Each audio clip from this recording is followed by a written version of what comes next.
This umbrella was made of wood, brass, silk, and cane.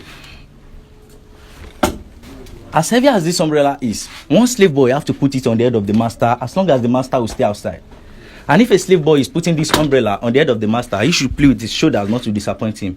Because if this umbrella should drop from the hand of the slave boy on the head of the master, they will behead the slave. Hi, Jesus. This umbrella was not designed for the sun, not for the rain, just to show your status in the community. You want to try the weight? You lift it from here to know the weight. About 30 to 35 kg. One person will hold it on the head of the master as long as the master will stay outside. That chain on that wall behind you there, and this chain in this glass here, they use it to kill the slaves. Then, when we enter the second cell, I will show you how they do lynching with these two chains. And this iron is called branding iron.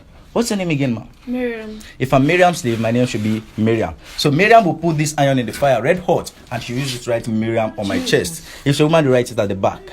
What's your name again, sir? Michael. If Miriam should buy me today and brand me Miriam, if Michael should buy me tomorrow, Michael will have to brand me again.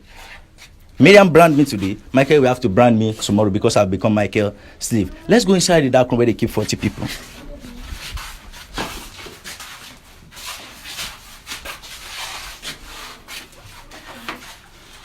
Yeah. That's why we call it dark room. Dark room. These three glasses were not hidden. This is where they keep 40 people. 40 human beings in this room, 3 to 4 months. This is where they pee. This is where they excrete. Because of the odor, some will vomit. Even women or menses have to do it on themselves here. Hi. 40 people in this place, 3 to 4 months. That's the only ventilation they have. And there was a door here before they will lock the door. So they'll be here for 3 to 4 months. Let's see closely how many people have died in this kind of situation. That's why I do tell people, whenever we are here, we are not here to catch fun, but just to feel the pain the people in the past have felt, our freedom fighters. Here we have a surviving bottle used in exchange of 10 human beings as slave. Like I said earlier, they are not after the liquor in this bottle, but the design on the bottle. Many people have asked me, where's the design on this bottle that was 10 human beings? If you put on your flash, you'll see the design on the bottle. On your flash. You can check it. That's the design. That was why they used it in exchange of 10 people. So that bottle represents 10 human beings because of that design you saw. And these are gramophone records used by Sediki Williams Abbas. These days we use cassette CDs. Most times we use our phone. And this brass disc was given to Sediki as a gift by the Brazilian when they made him the paramount ruler. And this kettle was given to him by the European. These are cowrie shells used in those days. Here we have surviving ceramic bowls used in exchange of 10 human beings as slave. It doesn't matter the size. This was used in exchange of 10. Same thing applicable to this and the rest. So we have 50 human beings in this glass. Oh. Because Sediki was a Muslim then, this is where they keep his water for ablution, his soup pot, and his drinking pot. Let's see the second cell and see what's inside.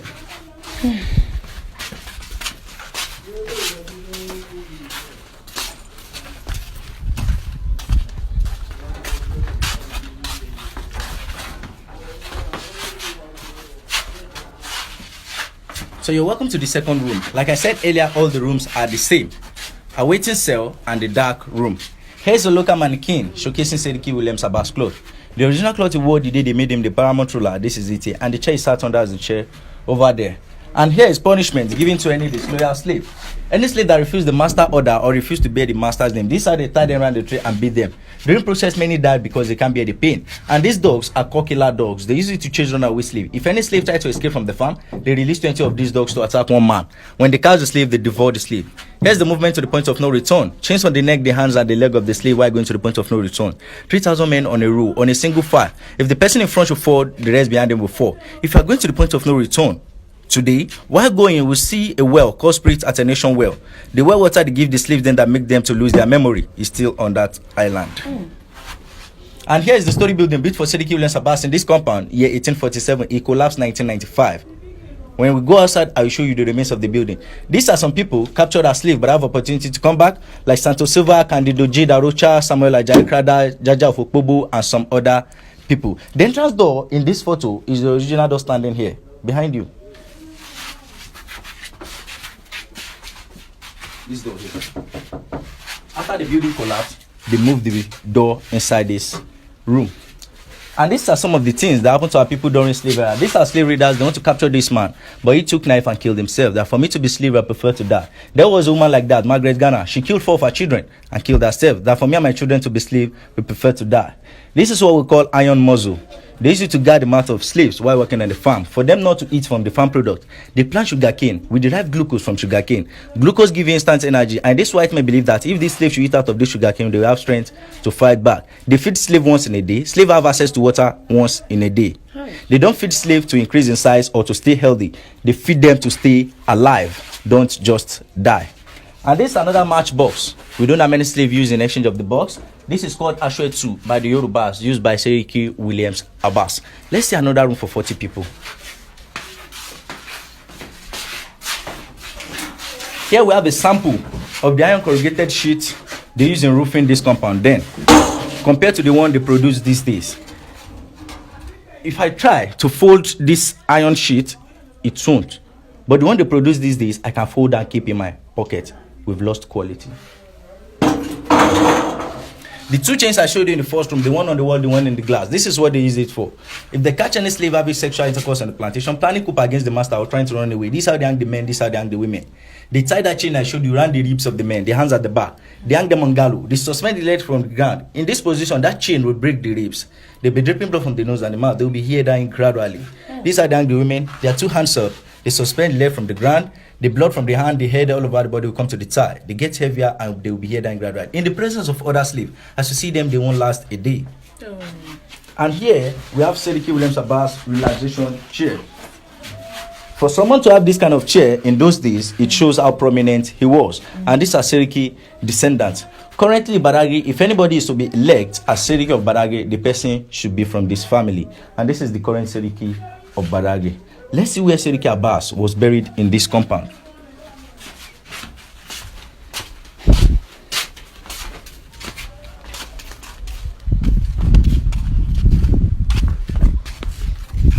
This well was dug in the year 1847 by the slaves. If you look inside the well, they didn't use ring for the well. They used burnt bricks. So they set the bricks one by one. So it was done by the slaves. Burnt bricks. Okay. And the same burnt bricks they use in constructing all the rooms in this compound. In 1962, the family of Seriki Williams Abbas used cement to hold the walls. Okay. This place used to be Seriki Williams Abbas Court, where he passes judgment to the Muslims community and where he had meeting with any king in Nigeria that want to have meeting with him then. And this place used to be his chamber where he relaxed himself. That relaxation chair was inside this room then. We still have some rooms behind this. Go. Let's see.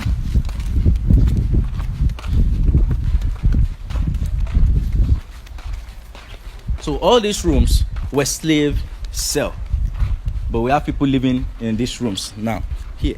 Okay. So all in total 40 rooms and 40 slaves in each, and all the rooms are the same: a waiting cell and the dark room.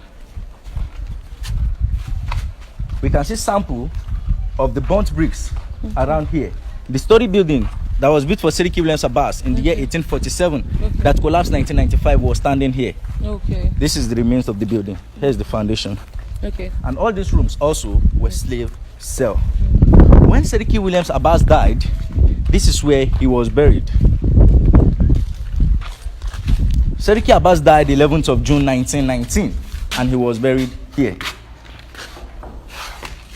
Sorry.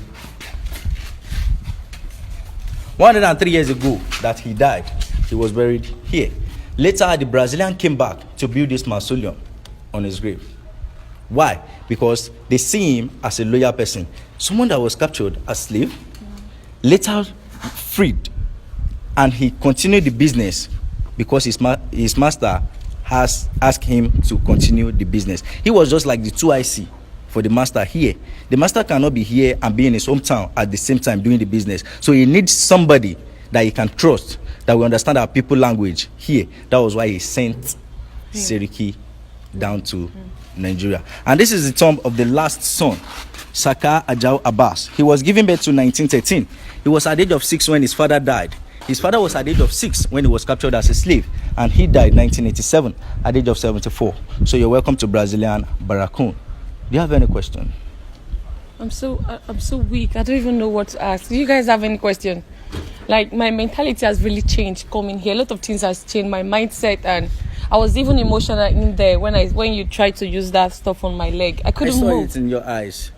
But You almost dropped tears. I almost did. I saw it. I don't know what to ask. Do you guys have any If you questions? don't have any question, maybe if you see some other museums, you may have questions. We still have like 4 Okay, other can we sites. check Shall them? we? We Okay. shall.